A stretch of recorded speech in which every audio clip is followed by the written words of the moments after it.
Welcome everybody. Hey, hello, hello. It's been a crazy week, crazy day, crazy month, crazy time to be in. It's crazy time to be alive. It is, really Crazy is. time to be alive. Today's a special Love Remembers Live. Um we have a very honored guest, Zev. A lot of you guys know Zev Shalev. He's on Substack. He's here bringing a lot of investigative reporting, independent reporting for years. He also partners up with some of the stars here, like Olga, Dean Burrell. So Zev is somebody that I've been watching. I go, well, just put it this way: when I have some free time, I always jump into Zev's Substack and see he's always up to breaking some stuff, talking about, explaining it, and giving it. So I'm honored to him. So I want to welcome you. Thank you for coming. Thank you, because I think this is a very interesting subject. Well, thank you, Lev. I'm a big fan of yours too, and I can't believe the amount of hours you put in here. And I know it's because you really care and you really believe in what you're doing, and it shows in everything that you're doing. So it's an honor for me to be here because I think you've got so much valuable information that we can cross-reference in the next while about Jeffrey Epstein. I mean, there's you were in the zone, as it were, for a lot of the stuff as it was happening. So I'd be really interested to see where all of this comes together at the end of the show. Yeah, and I'm excited also because for those of you that know, I'm not a Jeffrey Epstein expert. I mean, I don't know all the stuff. I did not go.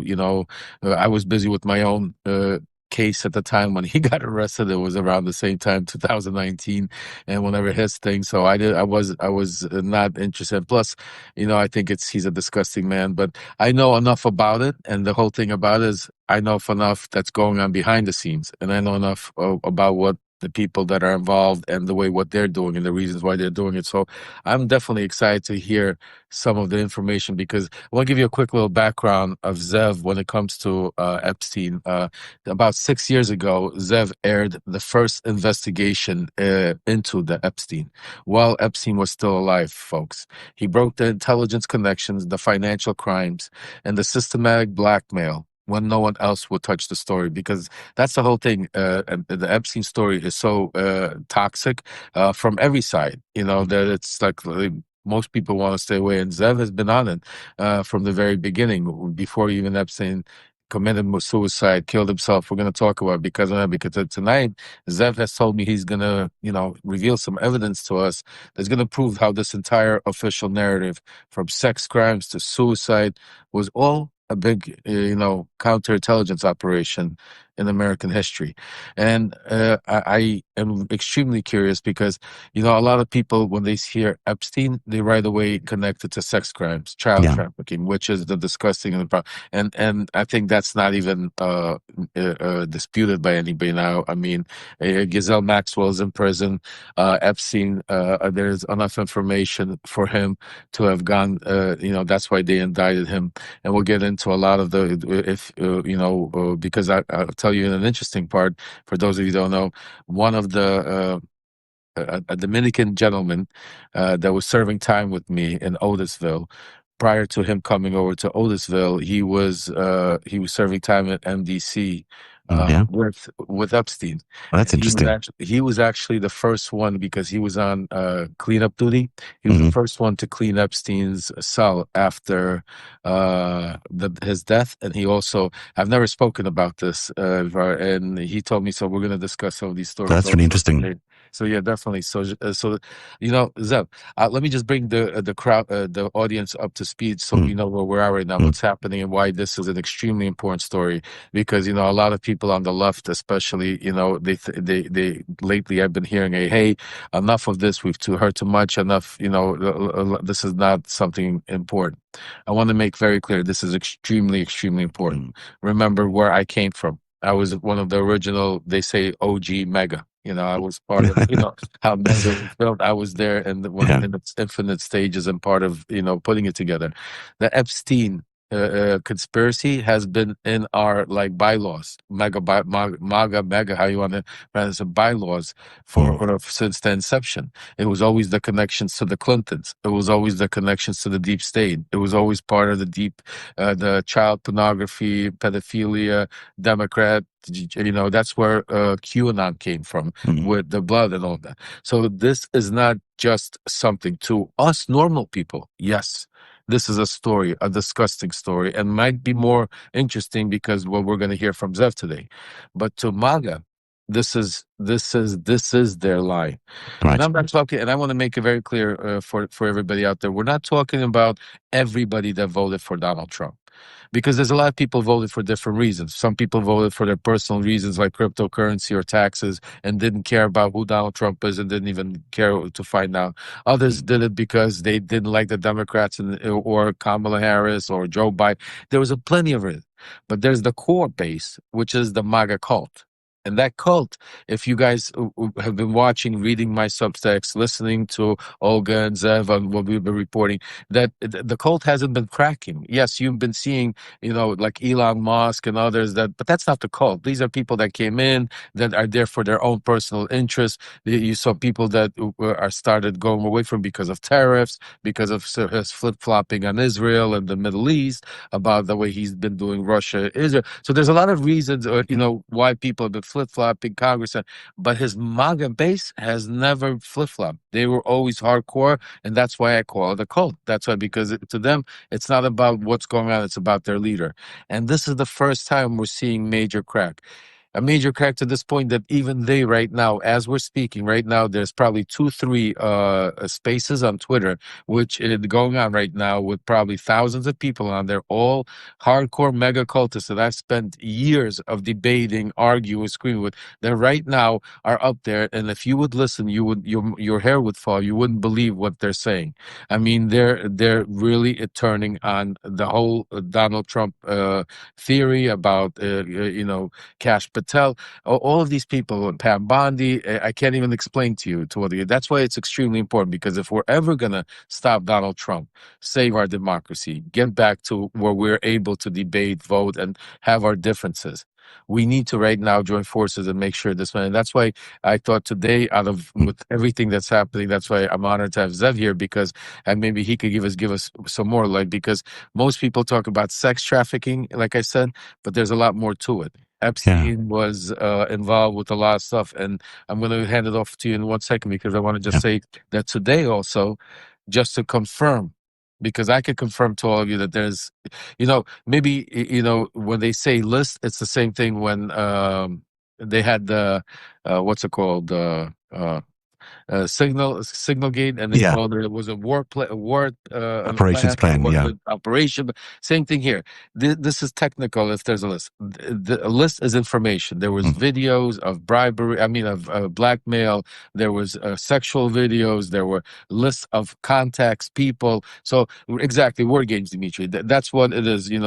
What word salad. But there was information that for the past several years, Donald Trump, Pam Bondi, Dan Bongino, Cash Patel, especially Dan Bongino. I mean, they had podcasts. They made yeah. millions and millions of dollars, Made the careers. made careers. Literally, Black Book, that Gazelle Max. I mean, there's information. All of this information is there. And all of a sudden, Trump decided to squash it. And we're going to get towards the end of why and my reasons, my context. But I want you to talk about. But before I get it off, and right now, literally a few hours ago, I don't know if you've seen it. Alan Dershowitz came out. Yeah, I saw that. You saw that, and he confirmed also. He said there is a list. I saw the names, the videos, Yeah. He because says there's for my names own. that have been suppressed. Yes. And exactly, he Yeah. said the names have been suppressed, Yeah. and the only person that could have suppressed it is Donald Trump, folks, because he can't blame Joe Biden on this one. He can't blame, because he's in control. He has all the Yeah. reins. Zev, Well, some of take the it away. suppression did come from the judges themselves who didn't want a lot of this information out. But there's sort of many sides to Jeffrey Epstein. Jeffrey Epstein was not just a sex exploiter. That was one of the things he did, in order to but that was sort of a side thing he did almost to secure the other stuff he was doing. The other stuff he was doing was financial crimes.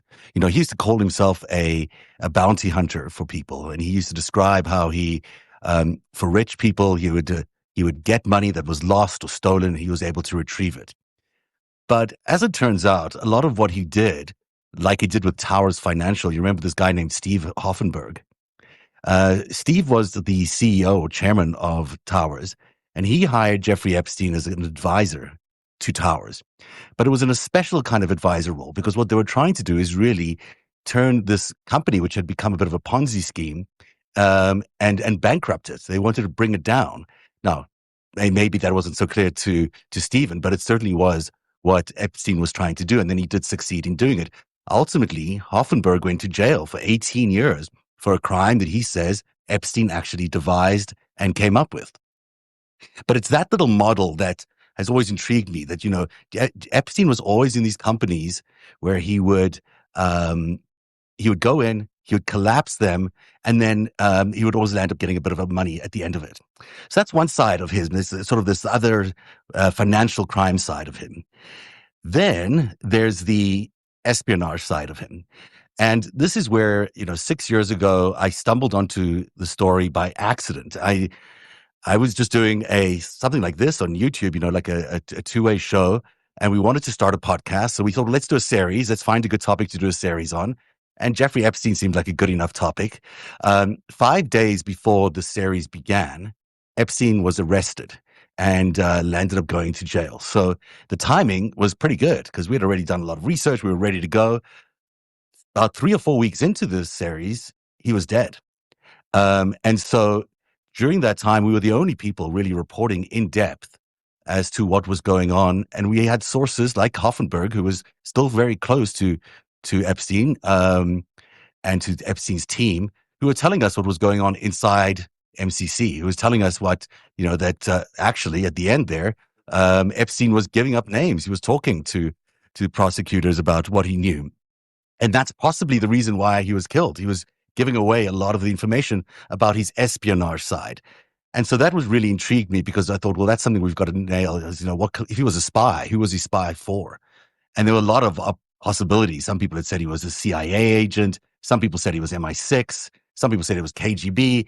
And some people thought he was Israeli. But, it was really hard to nail down. Those are not the kind of things you can just go and look up in a directory or do a perplexity search for. You just didn't find that information out. But Hoffenberg told me almost off the cuff one day, as I was talking to him about a whole bunch of other things. He said, I said, well, why wouldn't you tell me who he spied for? He said, you really want to know? And I said, yeah, just tell me. And he said, Israel. And I was blown away when he said the word Israel, because I'm Israeli. I was born in Israel, and I never think of Israel as conducting spy or espionage activities against America. I'd never think of that as other than there's one example of Pollard, but I never thought, there would be the sophisticated espionage campaign going on. But I was like, okay, I'll put that in my back pocket. I can't go with one source on that. I'll just think about that. And, I was building information to try and figure out how to prove that. And then a few weeks later, I was able to get an interview with Ari Ben-Menashe, who was the handler of Robert Maxwell back in the Iran-Contra days. He's kind of a famous spy figure in the world. Now, he also is a bit compromised. He works for a bunch of other people. But he invited me to Montreal, where he told me on the record that Epstein was a spy for the Israelis. He worked for Israeli military intelligence, the same arm that he was a commander in years earlier when he was working with Maxwell. And he gave me, the exact reason that they said that they were doing it, and that Epstein was sent into America was to stop Clinton. There's a big fear amongst the Israelis that Clinton would become another Carter, a very left-wing, very left-leaning, pro-Palestinian guy, and they did not want him to do that. So they sent Epstein in really as to compromise him, to get close to him, to compromise him through money, and to compromise him through other means. And I would say in some regards, that turned out to be very successful. Epstein became one of Clinton's closest friends in some ways, and also financial advisors in terms of setting up the Clinton Foundation. But that's where you get a lot of the Clinton stuff. I'll just say one quickly thing before I just wrap up this little section. But there's the reason why there are so many Democrats in this list, in the so-called list, is because what Epstein and Ghislaine were doing was they were trying to blackmail Democrats. They were trying to get compromise on the Democrats because they were fearing that the Democrats were going to be too left leaning. So that's what they needed the dirt on them for. So you don't see a lot of Republicans going down to the island, and you don't see a lot of Republicans on this list because that wasn't the target. The target was Democrats. The target was about Clinton, making sure that there wasn't going to be a giant peace deal with the Israelis and the Palestinians. And that's why it looks to everyone from the outside like it's some sort of democratic cabal. But it's not. What it really is Epstein going after the Democrats to try and compromise them in order to have a greater leveraging power if there ever was a negotiation with them on Israel. Well, let me ask you before we move on to different Mm. topics, because some of the things that I've been hearing, and maybe you could tell us here, is that it wasn't just the Democrats, but and some Republicans. Well, first of all, let's also remember that Donald Trump was a Democrat at the Yeah, time. He was not a Republican, so it right. would make sense why he would be on the list. And we know he's on the list. That's 100% that he's been on the flight logs. He's been friends with Epstein. Epstein's been to Mar-a-Lago. Today, I was on JoJo from New Jersey, and she even broke some stuff I heard about, saying that Don Jr. called him Uncle Jeffrey at some points when kids were growing up. So, I mean, they definitely had a relationship. They also came from that mindset. It's just that it's like, back in that day, Donald Trump even he said himself, he had those, Miss Universe pageants, and he'd walk in on these young girls while they're changing because, he could do that. He always, made comments Yeah. on Howard Stern about liking them young and all of that. So, again, we don't need to have a smoking gun, as they say it, or we can use common sense, and we could see that if it's thunder outside and then we come out and it's wet all over the place, we could say it rained. We don't We have to see can. the actual rain come down. We can also say So, something else, though, because here's the thing. Trump, I don't think, ever went to Epstein Island. He was never a victim of the blackmail. For Trump, he was more like a parallel figure to Epstein. They were operating in the very same way in very similar circles. In fact, the one big tell there that I keep finding so fascinating is for the last 6 years between 2013 and 2018, they both banked at Deutsche Bank at the wealthy clients section of Deutsche Bank. Now, there's a reason for that. Deutsche Bank went after people that were rich but couldn't get funding anywhere else because they were a little bit on the dangerous to loan side. And in Trump's case, he'd lost a lot of money and needed these new loans. And in Epstein's case, he had been convicted of this child abuse. So, no bank wanted to deal with him. But somehow Deutsche Bank found a way to accommodate both. And it just strikes me as being really interesting that their financial careers started aligning with Bear Stearns, with Ace Greenberg at Bear Stearns. And they both sort of ended their interactions with each other at the end there with Deutsche Bank. And there's a lot more linking them between the two. wow, But you just said something crazy because yeah. I have a little story with Bear Stearns and Ace Greenberg. Oh, Ace yeah. Greenberg, yeah, actually, Ace Greenberg. That's how I got into Wall Street. As a kid, I used to sell the New York. A little story quickly, folks. Yeah, no, it's As amazing. a, when I was a young child, at 14, 15 years old, we used to hustle, and me and my cousin used to sell on the phone the New York Post, Daily News, and we'd make 5, 6 cents a copy. Yeah. It was 25-cent newspaper. And there was this one guy I would always call up, and I would constantly pitch him every day to buy the newspaper. He'd make me go through this hour pitch, never buy the newspaper. Finally, one day I left. I left on to doing other things. I actually went to Russia at the time to do stuff as I was getting older, and my cousin stayed behind. When I fast forwarded 3 years later, when I met my cousin, or 4 years later, after not seeing him for all this time, he drives up in this Lamborghini or Ferrari at the time, it was a red Yeah. Ferrari. And I was like, who did you kill? He's like, Wall Street. I go, Wall Street? We're Brooklyn kids. Like, how'd you get into Wall Street? He goes, remember that the old dude that you were pitching all the time to buy? Well, he goes, Yeah. when you left, finally, like a week later, this is how sometimes faith has it. Yeah. A week later, that guy happened to tell my cousin enough with the pitchy, thinking it was me. Oh, It was like, yeah, and I stole your Lamborghini. he goes, come on in. It was Ace Greenberg. Ace Greenberg Well, brought him into Bear Stearns, and my cousin started working for Ace and Green also. So what year was that? Do you remember the year? This was, I'll tell you, 80, 88, maybe 89. I think Epstein was there at the same time or similar time. Wow. Yeah, if I'm not mistaken, I'll have to go back and look at the timeline. But Please, uh, I'd be yeah, that's because the Epstein was also a young guy that Aceberg sort of picked up out of, had no career, no history in any of this. He was a math teacher or something like that, and suddenly, out of the blue, he became a senior broker. And I think Ace Greenberg did a lot of what you're talking about, finding young guys with, who looked smart and who had potential and turned them, yeah. So that's really interesting to hear. Greenberg, of course, was larger than life. yeah. He was this huge character on Wall Street, and he was Donald Trump's number one banker of choice. He would, anytime Donald Trump needed anything, he would call Ace Greenberg, and Ace would often find him things that he needed. In Epstein's case, it didn't last so long. In Epstein's case, it lasted about a year or so that he was at Bear Stearns until he was, fired for what looked like financial irregularities with Seagram's family, with the Bronfman family, and Rough, yeah. yeah, and so that's the end of his career. We thought at Bear Stearns, but actually, one of the things we're discovering now, as I'm going back through all this data, is that actually he never really left Bear Stearns. He left officially, but he had an offshore, Yeah.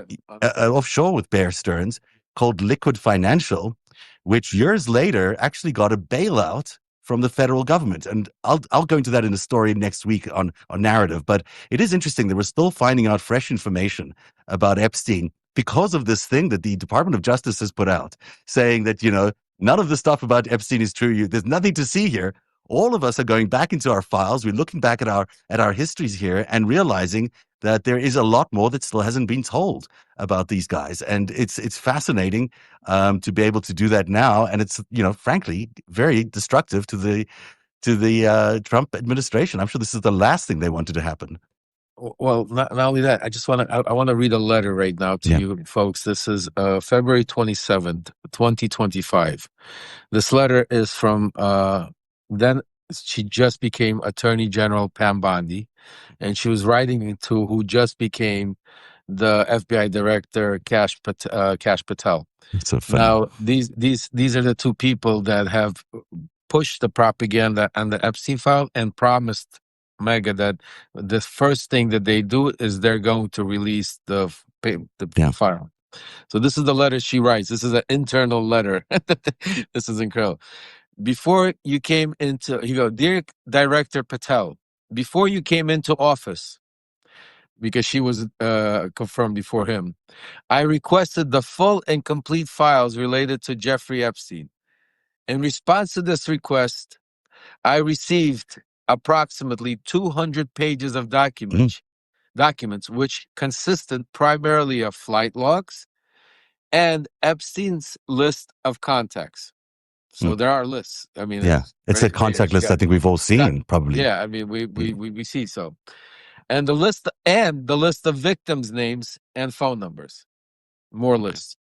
I repeatedly questioned whether this was a full set of documents responsive to my request and was repeatedly assured by the FBI that we had received a full set of documents. Late yesterday, I learned from a source that the FBI field office in New York was in possession of thousands of pages of documents related to the investigation of the indictment of Epstein. So now we got thousands of pages. Despite my repeated requests, the FBI never disclosed the existence of these files. When you and I spoke yesterday, you were just as surprised as I was to learn this new information happened.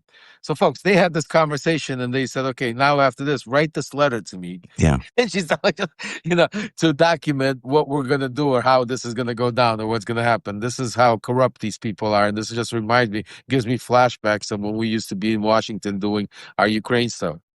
By 8 a.m. tomorrow, February 28th, the FBI will deliver the full and complete Epstein files to my office, including all records, documents, audio, video, recordings, material related to Jeffrey Epstein and his clients, regardless of how much information was obtained.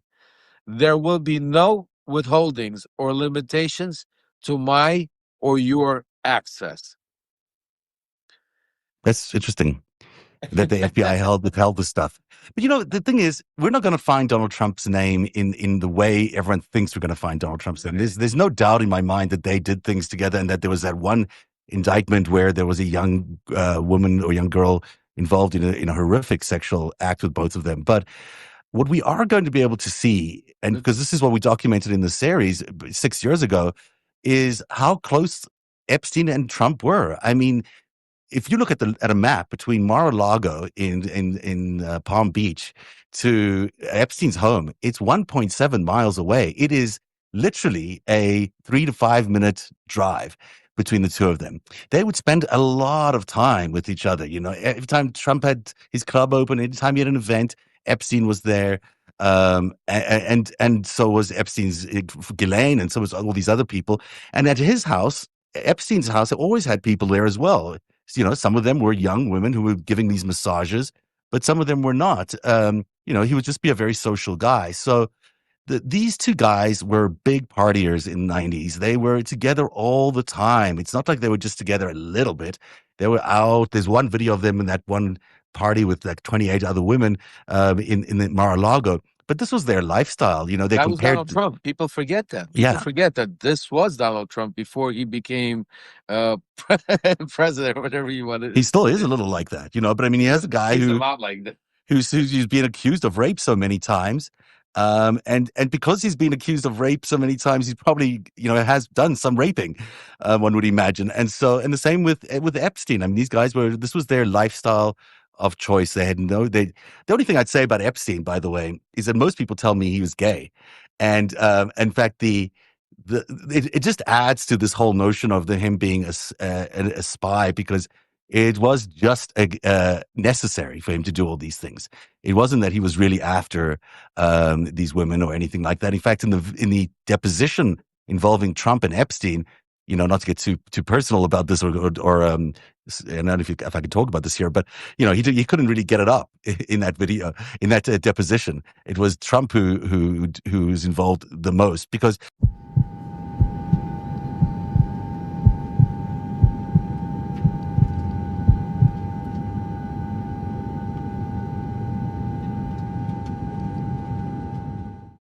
Hello, everybody, and welcome to this very special edition of The Secret Life of Jeffrey Epstein. We're broadcasting it on Narrative, only on Substack, because frankly, Substack is the only place that we can put this kind of stuff these days. We're absolutely live for the first few minutes here, and I apologize that we are starting later than announced, because we had some technical issues, but it was great to just listen back to my conversation with Lev Parnas, the great Lev Parnas, just yesterday on his show, explaining what it is that we are going to try and achieve today, and what we're going to try and achieve in the coming weeks by re-airing The Secret Life of Jeffrey Epstein. Now, just to set some context here for you, it was about 6 years ago that we launched something that was really an unprecedented thing.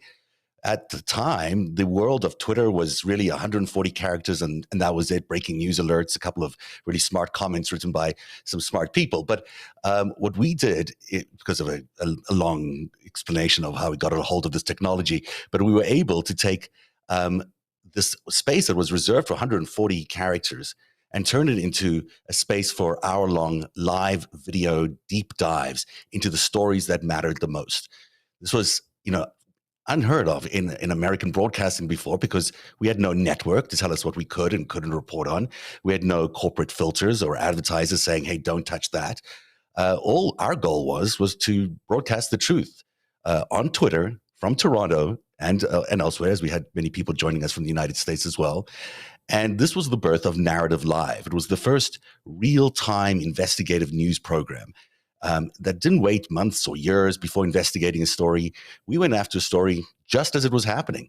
We wanted to know the truth, and we wanted to go deep inside a story using intelligence and analytical techniques, using our investigative journalism techniques to really try and understand what the core of a story was. And this is something that I'd done as a blog before in 2016, and then turned into a live video podcast, which is what you're about to see. So that is my way of explaining to you that some of this is a little rough, because it was our first attempt at doing live TV of this sort. But the journalism, I think you'll agree, is really rock solid underneath the exterior of this broadcast. And while we've edited some of these portions out, and we're just looking at important sections of the secret life of Jeffrey Epstein, it is very important that we focus on what the fundamental journalism uncovered in this case. Now, let's go back to when exactly this particular episode that we're showing and showcasing tonight aired. So on July 6th, 2019, 5 days ago, 6 years ago, Jeffrey Epstein was arrested at Teterboro Airport just outside of New York. And 5 days later, just a mere 5 days later, we launched this Secret Life of Jeffrey Epstein. We had been working on a Jeffrey Epstein special because we just thought he was an interesting topic that might come up. And of course, he became a very interesting topic right after he was arrested. Now, in the weeks that followed, we were live on the air regularly, giving updates about everything that was related to Epstein, including live updates about what was happening inside MCC, where he was being housed as a prisoner. And maybe, just maybe, some of our revelations might have sparked some concern for people, because by August the 10th, Epstein was dead. He was found, apparently, from a suicide, hanging in his cell in MCC. And that has become a contentious issue as well, which we'll cover on later in the series. But while we were on the air for those few weeks, and during the period he was still alive and after he was alive, we were able to uncover something pretty remarkable that no one else had touched. And I don't know if that's because they didn't want to touch it, or they didn't know about it, or what it was. But I can tell you that it was very contentious when we first uncovered this. And you'll still wonder today why it really matters, because what we discovered wasn't just about his sex predating, and it wasn't about the sexual assaults. It was about power. It was about money. It was about intelligence operations that really spanned decades. And the network that we uncovered back then is still today active and still very, very powerful in the world.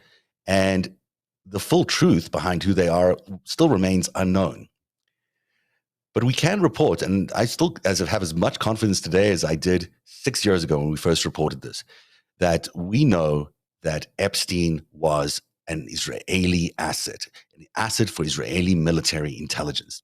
Now, you might think, well, what does this matter? Does it matter if he was working for the Israeli intelligence? He was still raping young girls. And of course, that is true. The crime itself is unconscionable, and what they did is irrelevant who he was working for. However, it does matter that we understand exactly why he did this, because Israel had a mission that they put Epstein on. It wasn't just about raping girls. It was about making sure that Clinton wasn't going to sign a comprehensive peace deal between the Palestinians and the Israelis. You see, the Israelis thought that Clinton could become another Carter. And in order to stop him, they gave Epstein this operation. The operation was to stop Bill Clinton from devising some sort of pro-Palestinian peace deal between Israel and Palestine, or the PLO at the time. This is so fundamental because every time someone talks to you about the Epstein list, they will list a whole bunch of Democrats, people like Oprah Winfrey, people who I know Oprah. I can tell you for sure that Oprah Winfrey is not a predator of any form. I mean, she's a teacher who has spent her lifetime teaching students first, and also students at home, the American population. She absolutely felt that her studio was hollowed ground and would never in a million years consider doing any of the things that some people have alleged. But yes, she knew Epstein because Epstein was targeting people like Oprah. Epstein was targeting people like Bill Clinton. He was targeting people like Democratic senators. Anyone that could influence how Bill Clinton was going to land up positioning himself in terms of Israeli peace, that's what he would do. Now, this is fundamental today, of course, because MAGA Republicans, many of them, believe that there was some real cabal between Democrats and this child prostitution ring, when in fact that's not true. I mean, there was a child prostitution ring that was Jeffrey Epstein. Absolutely. He was doing it for the Israelis.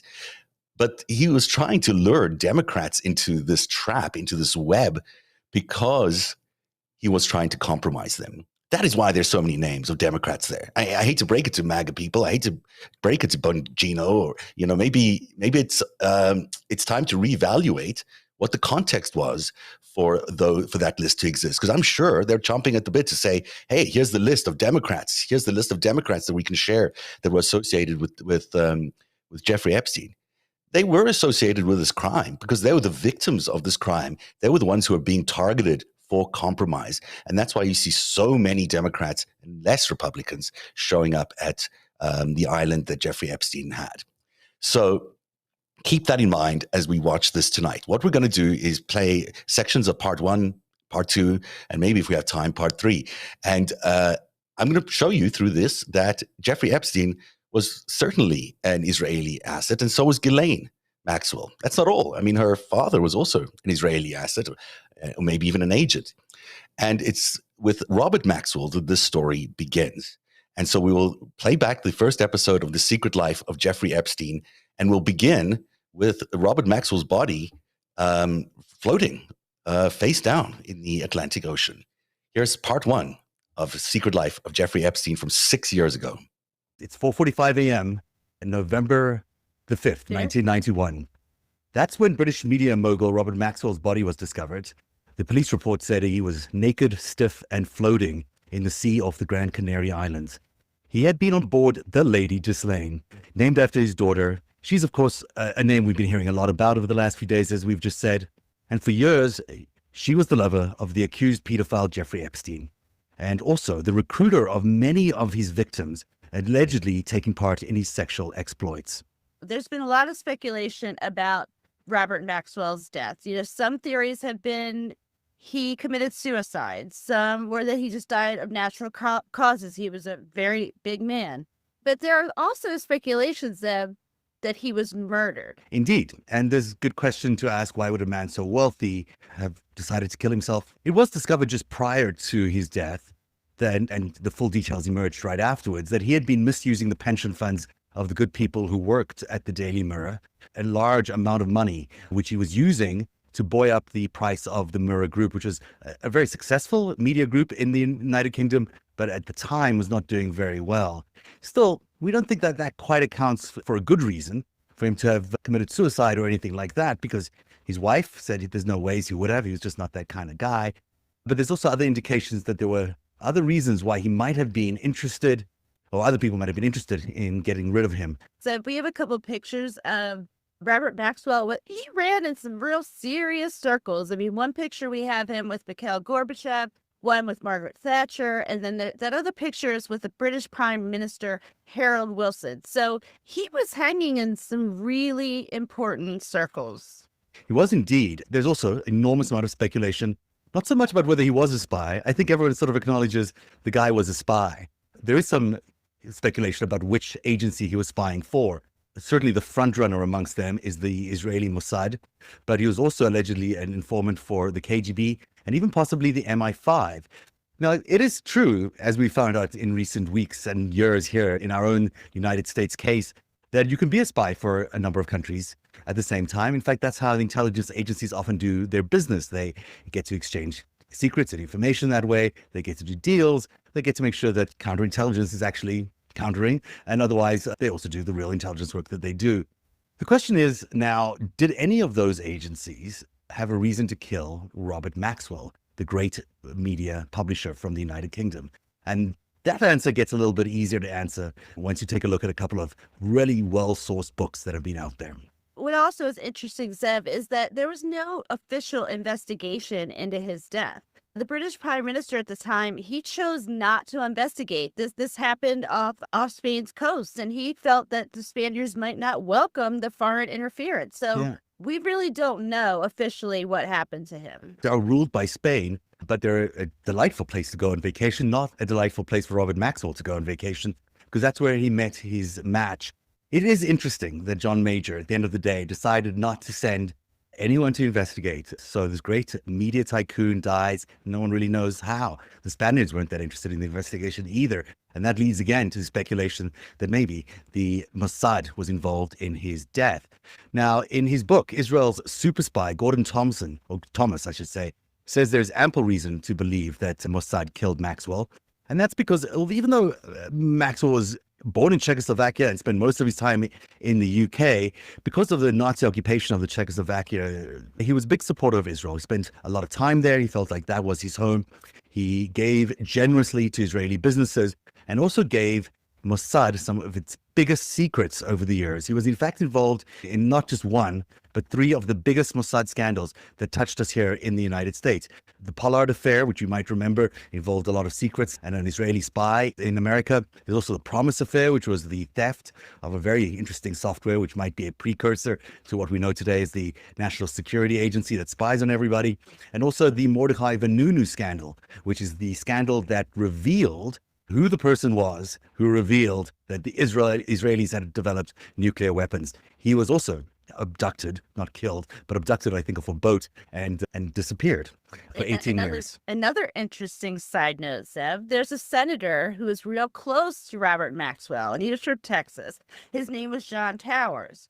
Well, just 6 months before Maxwell was found drowned, this John Towers, who was real close to Vice President George H.W. Bush, well, he died in a commuter crash. Commuter crashes happen. The coincidence in timing makes you think, especially because when you really look at Towers' involvement in all of those scandals I just mentioned, he was involved in each of those. So if anyone was handling Maxwell in the United States on behalf of the Mossad, it could be that Mr. Towers was. Now, we don't know for sure. He's Texan senator. Anything could be true. But it seems coincidental, at least enough, that there might be a link between the two. But the real reason why we know, or we suspect at least, that the Mossad was the agency that ultimately killed the British publisher Robert Maxwell is from the book. Thomas speaks to the handler of Robert Maxwell, the Israeli handler, and basically the handler told him that Robert Maxwell had told the senior Mossad officers that he would not go cap in hand begging to bankers, because Rupert Murdoch had done that. He didn't quite like the look that Rupert Murdoch had, having to beg to survive in his newspaper empire. And he suspected, at least Maxwell did, that the Mossad would help him. Or he said he would. The or else part was, as according to Ari Ben Manash, who's a former Israeli intelligence advisor, he was saying that he would blow the whistle on everything that Mossad knew. And that was not a threat that anyone could expect to get away with. I suspect that is true today, as it was back then. No intelligence agency is the kind of agency you want to mess with. But I bet you the Mossad guys are not that keen on any of their secrets being revealed anywhere. So yeah, but it's super interesting, Zeb, because even if the Mossad had him killed, he was buried on Jerusalem's Mount of Olives. So, I mean, they obviously didn't have that much animosity towards him if they were involved. I think the animosity was not, the reason, if they did in fact kill him, was not because they didn't appreciate everything he had done for the state of Israel. It had more to do with the fact that he was threatening to reveal things about them. Chaim Herzog, the president of Israel, gave a really incredibly heroic address that was very, very favorable and honorable about his comments about the late publisher Robert Maxwell. But that does not stop the fact that he probably knew that the Mossad were the company or the intelligence agency that killed him.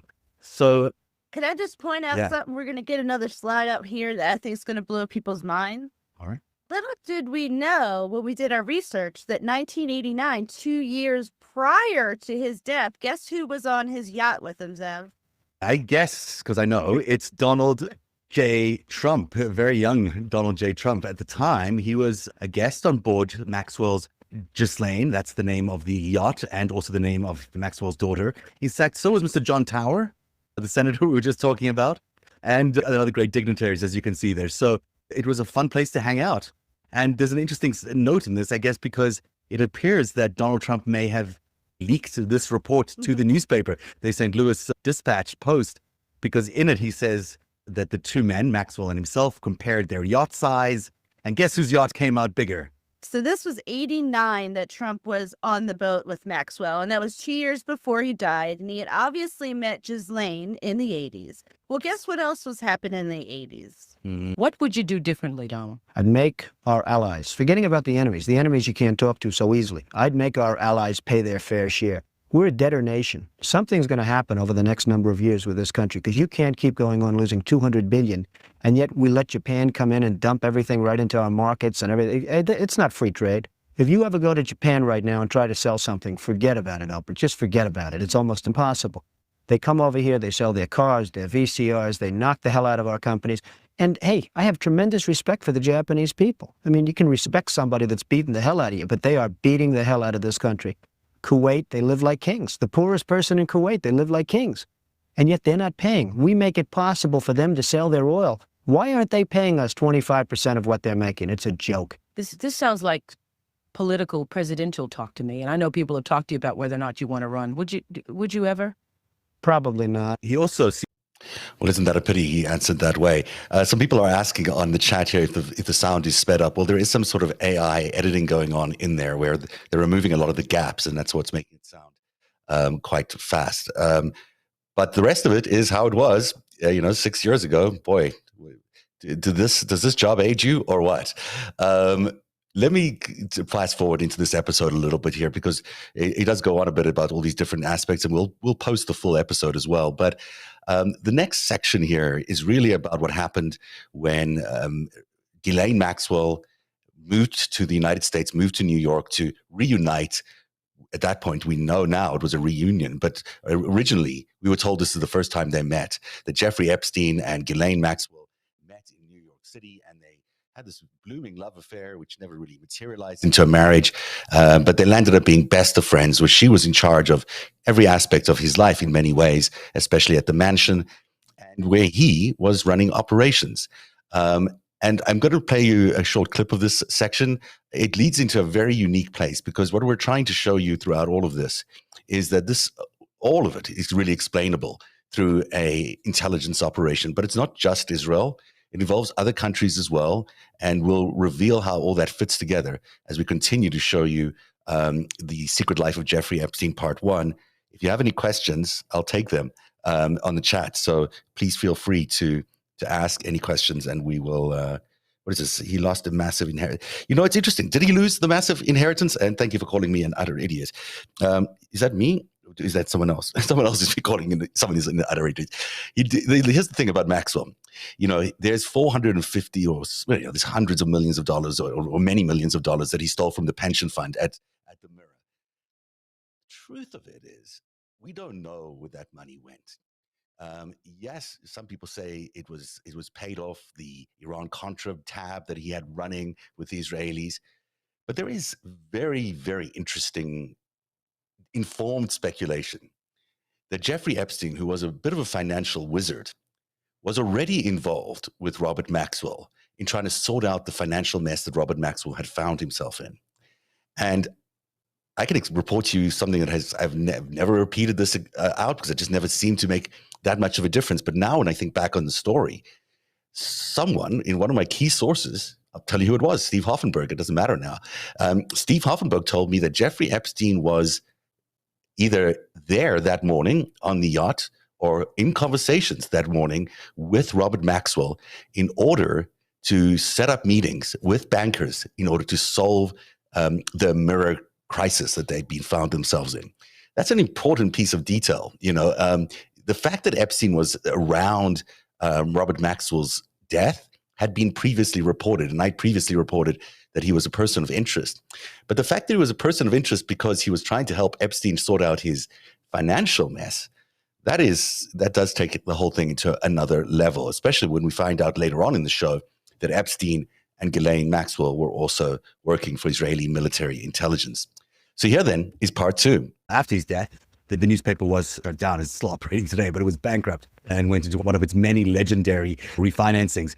Ghislaine moved to New York to be there with the New York Daily News as it was receiving its new ownership. She became a Manhattan socialite. She had to work on the side because her dad was no longer, well, she wasn't as wealthy because her dad was passed away and the businesses had gone bankrupt. But she worked on the side in real estate, Donald Trump. They were often spotted out on the town together. Look at this picture from 1997. It's Ghislaine with very nice short hair, and Donald Trump looks like he's about to take off. And something. That's him from 1997. It gives us real proof that they knew each other way back then, which is important to the story of Epstein, Ghislaine, and Trump.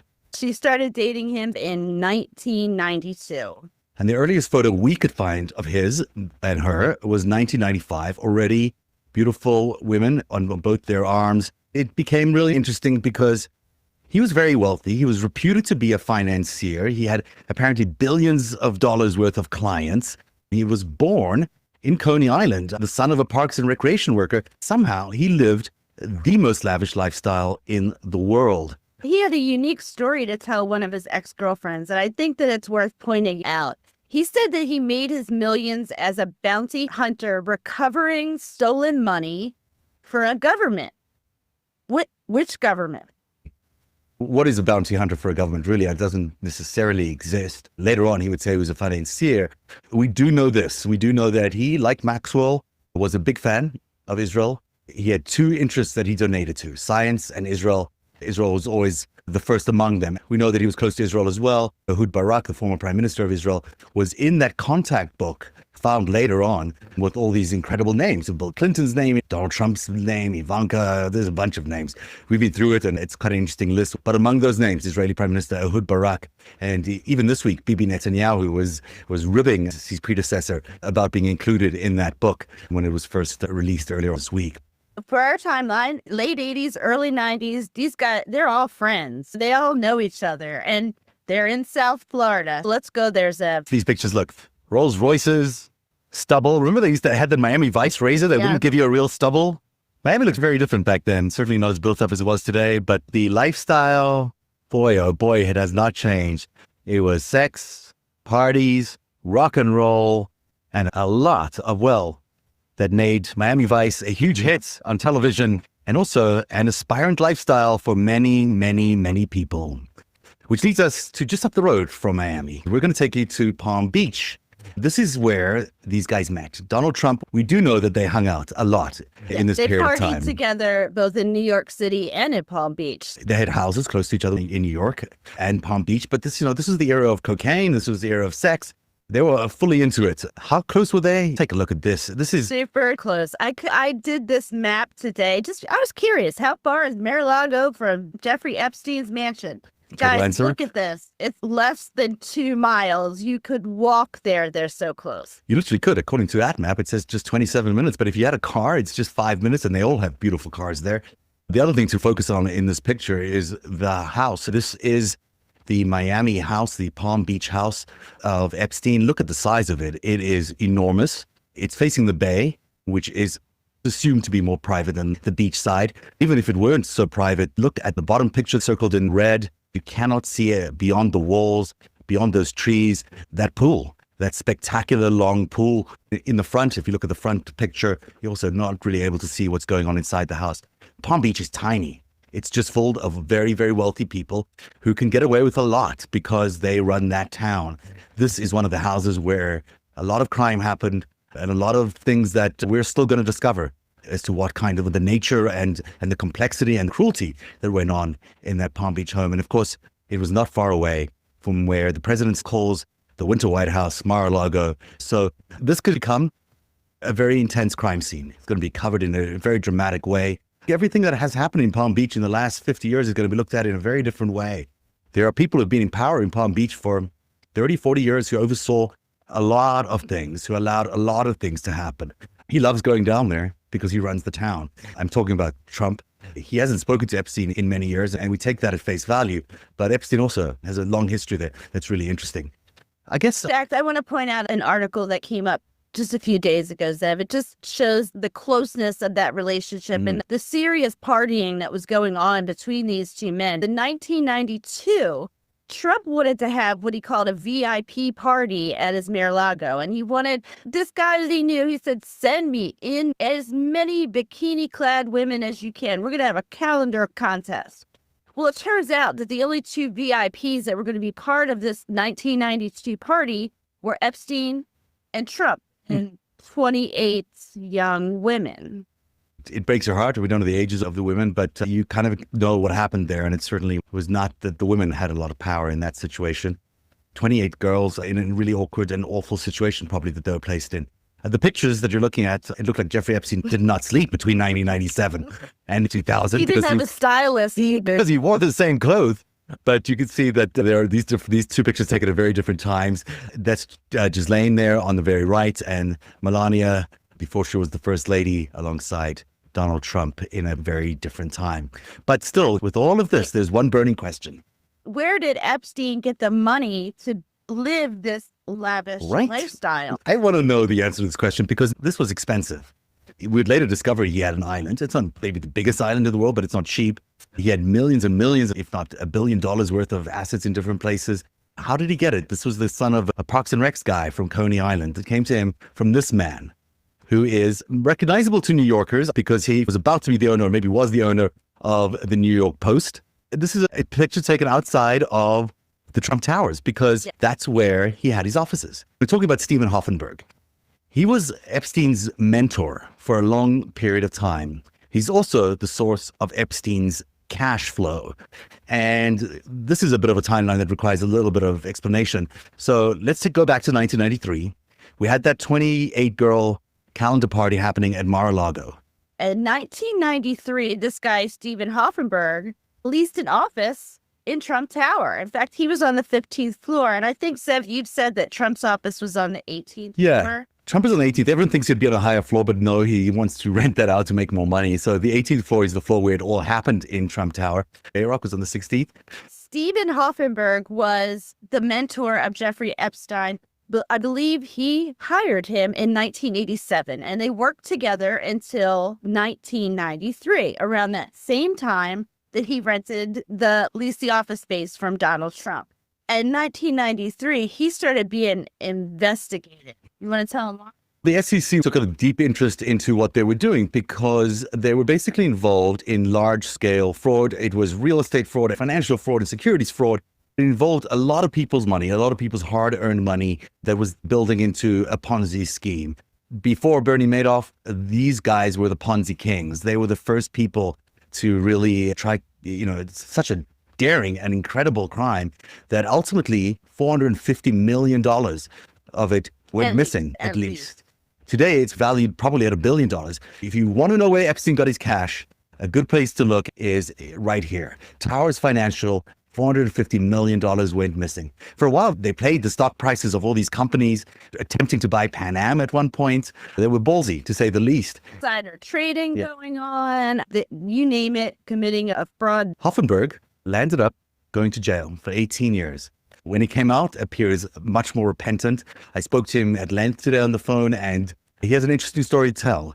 He says that Epstein has the money and that Epstein's assets are made up of that money. He points particularly to the island and elsewhere. He thinks those can all be derived directly from the losses of 200,000 people. There's an astonishing number of people that were victims of this crime. And I did a lot of research today. I know you spoke to him for like an hour. He's a very interesting guy. Sure. For me, I need to know all of the legal stuff. So I read everything that happened. When Hoffenberg got arrested for Towers Financial, which is really ironic, there were co-conspirators not named in the indictment. He didn't do this alone, but it was never stated who was his co-conspirator.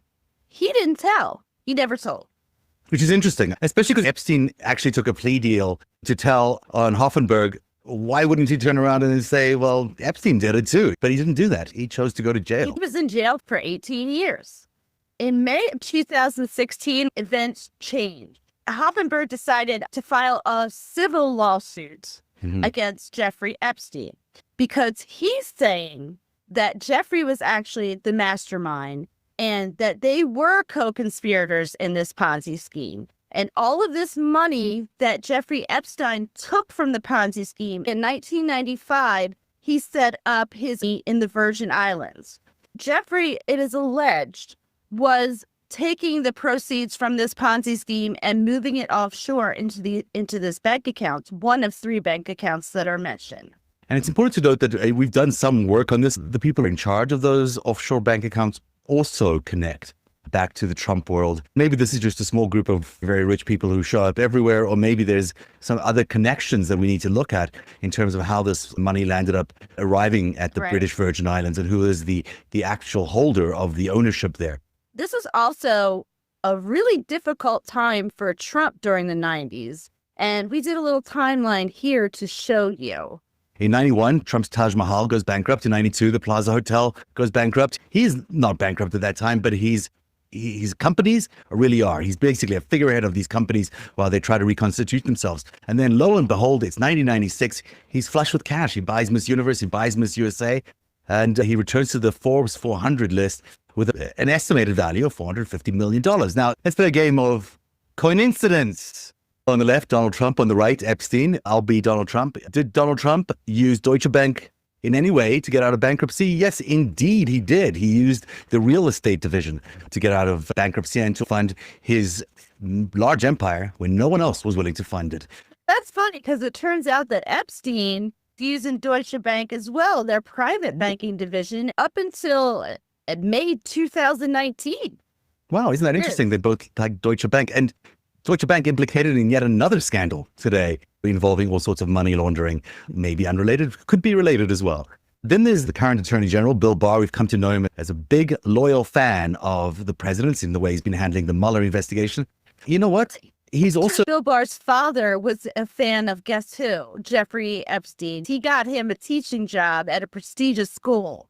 When the guy didn't even finish a college degree, he went to the Cooper Union, and then Bill Barr's father gives him this incredible job teaching math to a bunch of girls. Of course, Bill Barr had originally recused himself from Jeffrey Epstein because his father employed Epstein. He could not possibly be in charge of this investigation. And then the other day, he decided to unrecuse himself because obviously he's facing pressure from the White House to pay extra special attention to this. If Bill Barr starts messing with this investigation, it really puts into doubt the justice system and what kind of system we have and whether we're a banana republic or not. It should also be noted that Bill Barr worked for the law firm that represented Epstein way back when. So maybe there's a link there. Maybe there isn't a link. The other big link between these two guys is Bear Stearns. When Donald Trump was first starting to build these big Atlantic City casinos, he needed money from people who had deep pockets. Bear Stearns was there to give it to him. Particularly Alan Greenberg, the guy who was in charge of Bear Stearns, the CEO of the company back then. His name was Ace Greenberg, and we'll show in a few minutes how connected he is to Donald Trump.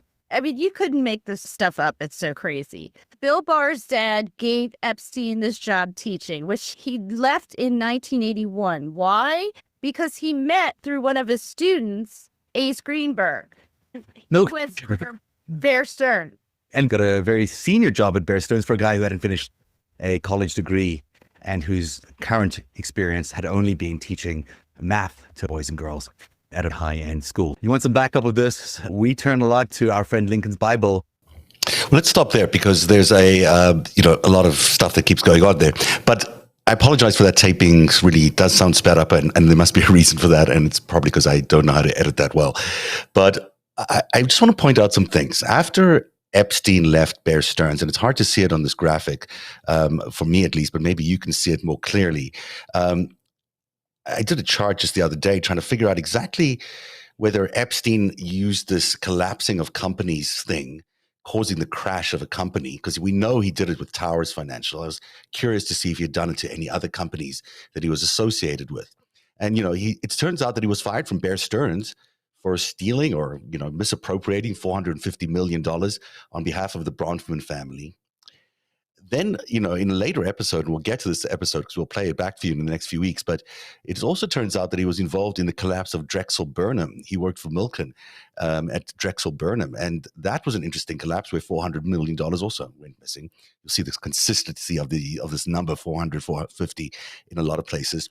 In 1993, there's the Towers Financial collapse, which we know for certain, Epstein worked at that company, which landed up being really a Ponzi scheme and then collapsed it. I just mentioned a little earlier on that maybe he was also involved in what happened with the pension group, the Murrah Group pension funds that was taken from the employees of the Murrah Group by Robert Maxwell. And then there's this new thing we found out, and we'll tell you more about this next week. Epstein never actually stopped working with Bear Stearns, even though he wasn't really allowed to in terms of the rules of Bear Stearns. He kept operating these offshores on behalf of Bear Stearns. This is brand new. This has never been reported before, I don't think. And one of these companies that he had offshore was called Liquid Funding. Liquid Funding was actually bailed out in 2008 by a federal government bailout during the 2008 financial crisis. We're not quite sure how much money landed up going to Epstein, but we're pretty sure that there was a large amount of federal funds that landed up bailing out this liquid funding, which is an offshore that Epstein had continued to fund and work with Bear Stearns all the way through 2008, many years after he should have stopped working for them. That does change the picture a little bit in terms of the financial collapse in 2008. Because what we also were trying to find in this pattern here, that we're trying to associate these collapses with other financial events that might have happened, like the double dip recession, the junk bond crash, the SNL crash, crisis peak, the UK recession. These are all things, and the 2008 housing crash. These are all things that happened almost simultaneously with the collapses of these companies. And I'm putting this out there. It's not completely researched to the hilt here, because I need some help on this. And maybe some of you can help me research this. Maybe some of you have more information than I do about these crashes, and whether there is any linkage between Epstein actually working at these companies and the financial crises that followed after these. And how come? How come? He was Hoffenberg used to tell me all the time that Epstein was a genius when it came to the books. He was a genius at building these companies and contracting them down, or collapsing them down. So keep all that in mind. Let's see. There's a lot of people asking a lot of questions here, and I'm going to check those out in a bit. Just to complete today's picture, I'm going to move us over to chapter 6, and there's a lot more I could show you from the secret life of Jeffrey Epstein from parts 1, 2, 3, 4, and 5. But I want to show you just the conclusion, and I probably shouldn't be doing this because I'm sort of giving away the ending, and I hate being a spoiler.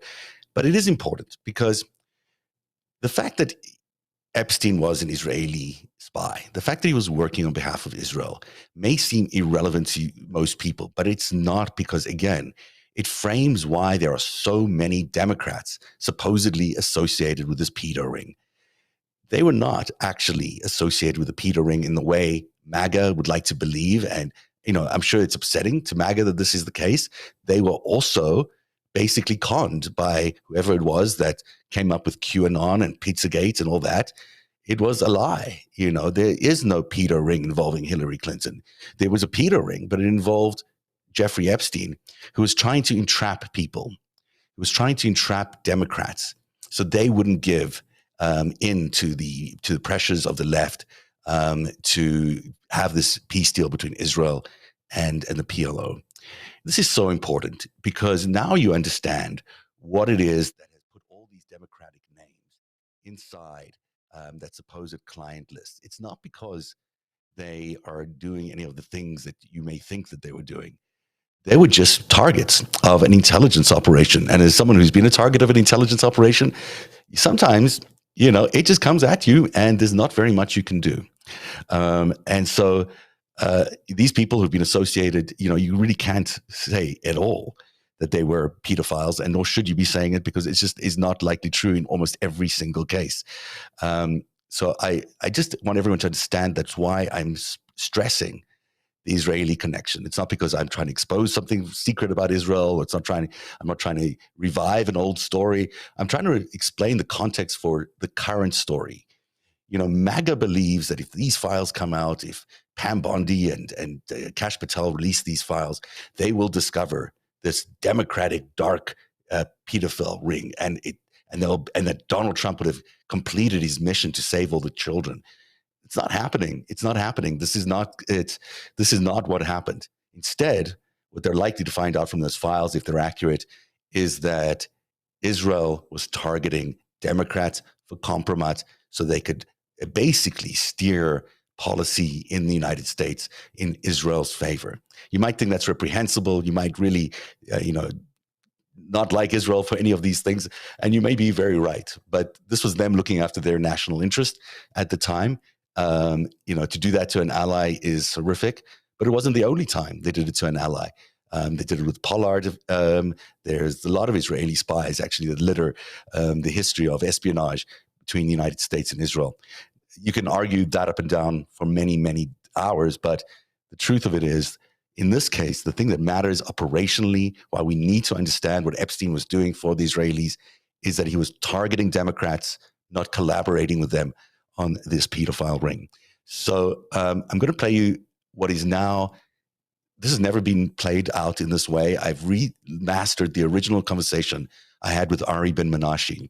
Ari Ben Menashe, you remember in the first part of the story, was explaining to us that Robert Maxwell was an Israeli spy because he was working with Robert Maxwell in London on the Iran-Contra affair of all things. I mean, this was, these guys were pretty well known. Robert Maxwell was the publisher of this Mirror group. Nick Davies was his foreign editor. And Ari Ben Menashe had hired them for Israeli military intelligence to help buy these military assets that they were going to provide to Iran as part of the Iran-Contra deal. So that's a whole other story, and it's a story for another day. But what's interesting is that Ari Ben Menashe, when I interviewed him way back when, 6 years ago, revealed to me how he met Jeffrey Epstein. And he met Jeffrey Epstein through Robert Maxwell 10 years earlier than anyone else had heard of Jeffrey Epstein in the 90s when we first thought he emerged. He actually was in the UK in the 1980s, hanging out with Ghislaine Maxwell, and Robert Maxwell had got him a job with Israeli military intelligence. And this is the remastered, but there's no other sound effects, and I haven't actually listened to this final version, so I hope it's okay.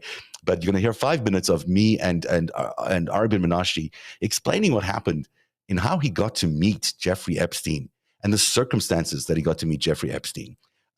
This is it's just audio. There's no video. I was a little nervous during this particular interview because this guy was a kind of terrifying figure. He's just, he's a spy who, amongst other things, called Robert Mugabe a great man. I don't agree with his politics, obviously, but take a listen to what he said about what he said Jeffrey Epstein and Ghislaine Maxwell were up to. I didn't know very much about that, except what happened was that Maxwell introduced him to us, and he wanted us to accept him as part of our group. And I was in this military intelligence. They keep on saying Mossad, it's not. I know. I've not been saying Mossad. Everyone else has been saying Mossad, and I've been saying it's military intelligence. I personally said I wouldn't recommend him, so. Maxwell introduces you. He says, here's this young guy. Yeah. And did he go by the name Jeffrey Epstein? Epstein and Epstein. Okay. But that came later. Okay. So he says to you, here's this guy Jeffrey Epstein who I know from around. And your Israeli bosses already approved. So it came down from up above. Anyway, that's what he said. I'd like you to work with him. After talking to him a bit, it didn't take too long. So what did he do? Can you say what he did for you? Like, what kind of work did you guys do together? He didn't do anything. You met him and that was it? I met him a few times in Maxwell's office. So he worked with Maxwell still? Obviously, we found out later what happened. And once we refused, everybody talks about arms dealing. No, he was not involved. Epstein was not involved in arms dealing? No. Really? It seems like there's so much talk about it that it's still like it's a story we're all chasing. But what happened? Yeah. I know everybody's talking about arms, but just really happened was Maxwell introduced him to us. We weren't real interested in him. Nick Davies talked to him quite a bit because the foreign editor was... Of the Times, right? Was it the Times? Or did I Times? It was Oh, right. Oh, yeah, he's the number 2 guy who was also accused of those things. He said no. I said no. Everything. So he just basically didn't do anything for you. And did he do any arms deals for anybody else that you were aware of? Because there's the I guess it was MI5 offering. He was very competent. He didn't seem to be a competent guy, but he was a good-looking guy. And Miss Maxwell, Ghislaine, yeah, he fell for her. Early, 1980. How old was she? He was what, like 37? She was young. Yeah. But most of the reporting about her and him only started in 1991 when they got to the United States. Yeah, I realized that. So they were he was part of the family business. Yeah, and Maxwell So started liking him, and my theory is that Maxwell felt that this guy's going for his daughter. Right. And he shot. He felt like he could bless him with some work and help him out and all that. He felt paternal for him. Was she involved in what you were doing over there? No. Later on, Yeah. she got involved with Israeli intelligence, Right. but not previous arms deal in Iran or business. Would you say she was an agent as well? Was she someone working for Israeli intelligence? Oh, definitely. Military intelligence as well? Yes. And because I have no idea how that world works, so I'm learning a little It bit. happened by accident. Do you get orders and you have to do certain things, or is it more like You get projects. sweet projects? In this case, what really happened, my take on it, is that these guys were seen as agents. They weren't really competent to do very much. And so they found a niche for themselves, blackmailing American and other political figures. For the Israelis? I'm asking a question that I can answer. Because most people, it's hard for them to think about it, Israel as being blackmailing their leaders in the United States. It was quite a thing. And one of the big things that did happen is that I realized that because what happened, I was arrested in 1989, I was acquitted in 1990, and I was testifying in Congress and in the Senate about George Bush. The Israelis were very, very worried about Clinton becoming president. The reason was that they thought he's going to be another Carter. He turned out not to be. Yes, but they were extremely worried about Clinton becoming president. There you have it. I mean, this is the first time that part of that clip is being aired, where Ari Ben-Menashe very clearly says that Epstein's mission was in order to curtail Clinton and his efforts in attaining Middle East peace settlement with Israel and the PLO. Now that leads you to a whole lot of questions, and it leads me to questions about the Monica Lewinsky scandal, which has always been interesting. And if you'll remember, Jeffrey Epstein had a painting up in his apartment, or at least his townhome, of Bill Clinton wearing that blue dress, and amongst other paintings, which are also interesting, like the George Bush one, playing amongst the fire or the rubble of these collapsed domino World Trade Center buildings. But there's a connection there clearly in the blackmailing, in the compromise, in the Monica Lewinsky scandal, and now that there's context around why Jeffrey Epstein might have wanted to do some of that damage to Bill Clinton. And I'm saying this again, the reason that this is important today is not because we need to relitigate Bill Clinton. It's not because we need to, we don't have to go back and relitigate all these political scandals that were lit by this. But what we do need to understand is that the understanding that MAGA has around Jeffrey Epstein is very much tied to QAnon. And the QAnon understanding of what has been going on is that there's some sort of democratic cabal involved in pedophile activity or some sort of pedophile ring. This is not the case. These Democrats were being targeted by an Israeli agent in order to compromise them, in order to blackmail them. And we need MAGA to understand this, and we need, because it's the truth. You've heard it there from Ari Ben-Menashe. It's certainly backed up in every one of my, it's been 6 years of coverage and reporting on this. This is just the first episode. Next time we'll dive deeper into some of the other evidence that we have, which clearly shows that they were involved in blackmailing people with these underage girls. We saw it with Ghislaine and Virginia Giffrey and Prince Andrew. That was clearly an attempt to compromise him. And so you've got these sort of hard to deny facts about who Epstein was. He was an Israeli agent. He also worked for other agencies, and we'll get into that later on. We'll get into the whole alliance between all these foreign intelligence agencies colluding against America in 2016. We'll get into the bigger aspects of Jeffrey Epstein's collaboration with Israeli Defense Force and the Psy Group and his association with Peter Thiel and Eric Prince, all that is coming up. But the fact that he was an Israeli agent is a thing you want to take away today. The other thing you want to take away today, he was involved in blackmailing, particularly Democrats. The reason he wanted to do that was because they were really worried about Clinton being another Carter, as Ari Ben-Menashe expressed there, and they wanted to stop him from entering any what they would consider harmful deals with the PLO. And that is an important context, and that is what the Israeli intelligence has been doing so brilliantly in the last few years. I'm not congratulating them because I think it's a good thing. It's just you can see how they work in trying to take this espionage story, which really had Democrats as targets, and turn it around and make them the actual criminals when they're not.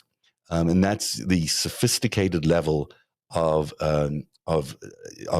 espionage activity that these guys are involved in and have been involved in for many years. I'm just going to check to see if there's any questions that you have, because we are live, and I might as well see if I can answer any of them. Did Virginia actually, I don't know, she committed suicide? I don't know. Do I believe that it's possible that she didn't commit suicide? I think that there's a possibility she didn't commit suicide. I mean, just considering the timing of what we're seeing now. I mean, they're trying to cover up right now for the entire Jeffrey Epstein scandal after Bibi Netanyahu shows up at the White House, the stern message from Pam Bondi that there's nothing to see here, when 2 weeks ago she was complaining about not having the thousands of pages. So, Virginia passed away a few weeks ago. She's one of the people who would know a lot of the information around the blackmailing. I'm reporting to you here everything I know, but she knew exactly what happened, and she's been on the record, and she had indictments, and she had affidavits that were signed. So then, if she was going to be a problem for them, maybe that's why that she's no longer alive. But I don't know. Right now, all we know is that she committed suicide. That's the official word, and I have no reason to doubt that, except it's worth asking some questions around it. Let's see what else is there. Other people have questions here.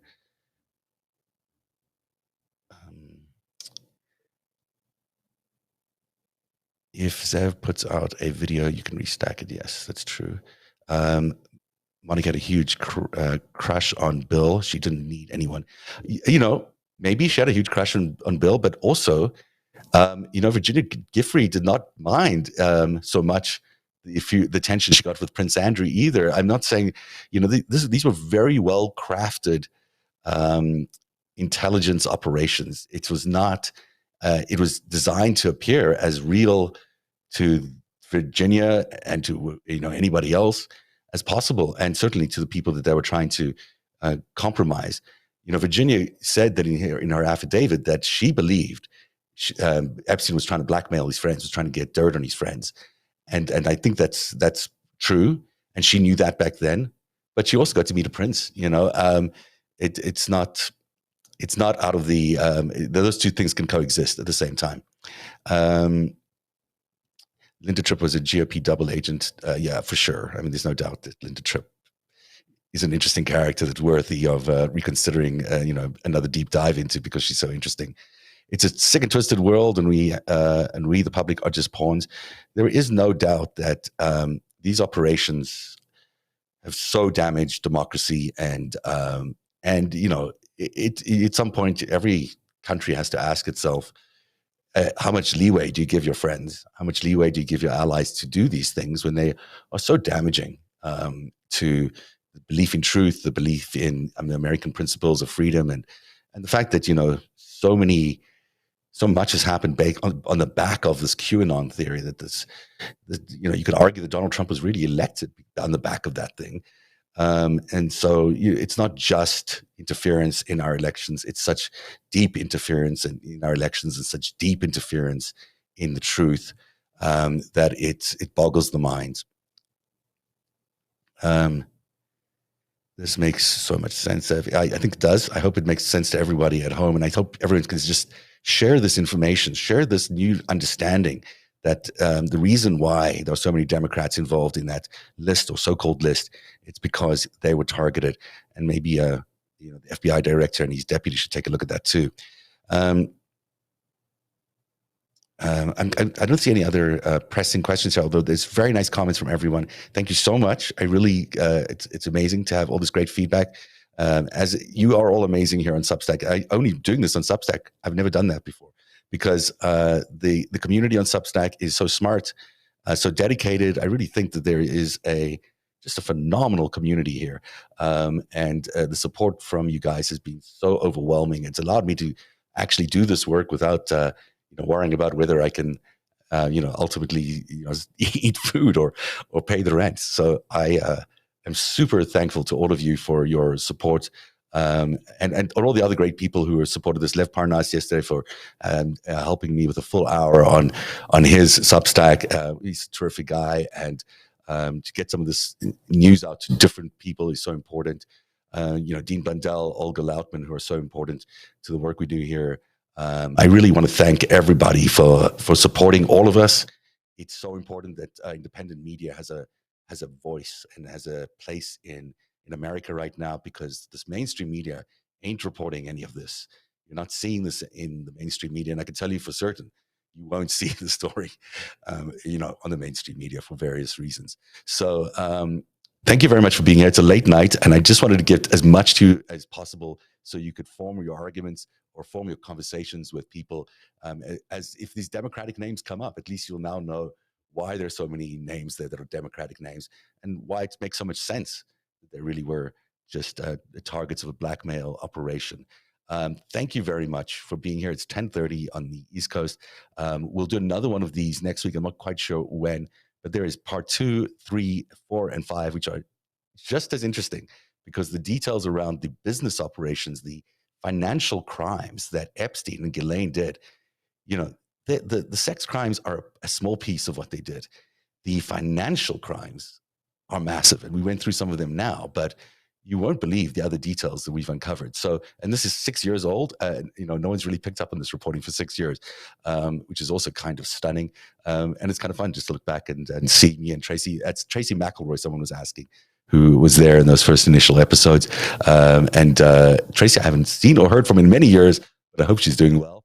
And it was great to relive those episodes. We were so nervous during those first few shows, because it's untested technology, going live from 2 different locations, telling a story that was happening in real time. We were trying to do many things. So this is why such a huge difference in my appearance these days. Anyhow, thank you for being here tonight, and we'll do this again. And I'll see you otherwise on Monday when we do the Trump tyranny tracker. And yes, I'll put this out as a video, and I'll do a write-up on this sometime during the weekend. Have a great weekend, everybody.